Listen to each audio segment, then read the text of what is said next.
पिछले कुछ महीनों में ही एनटीपीसी ने लगभग 8,000 करोड़ सालाना सेविंग कोयले के खाते में किया है. Only in the consumption of coal annual saving of 8,000 crores, not a small amount, which has gone straight to the discoms.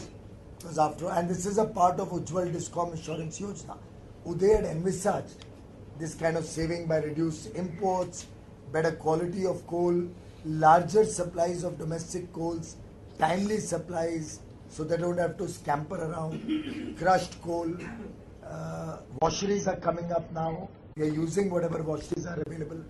And most importantly, the effective utilization of coal through rationalization, through allowing people to swap their coal requirements to the nearest mine. Gujarat has saved huge amounts of money.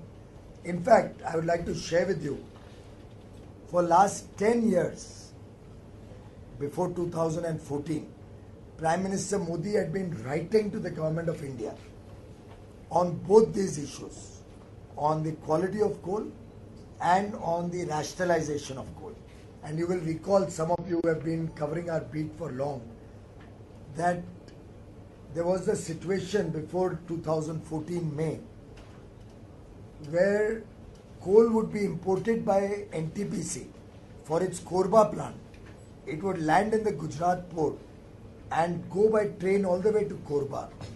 And the mines in Korba, which were linked to Gujarat's power plant, would ship the coal from Korba to Gujarat. And so trains were going up and down at the same track at the same time. Prime Minister wrote for 10 years he's been demanding that this should have, while he was Chief Minister of Gujarat, that it will save hundreds of crores for my people. I can bring down energy costs.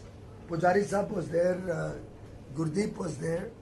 They were part of that team which was coming up with these ideas and asking the government of India. They didn't do anything for 10 years.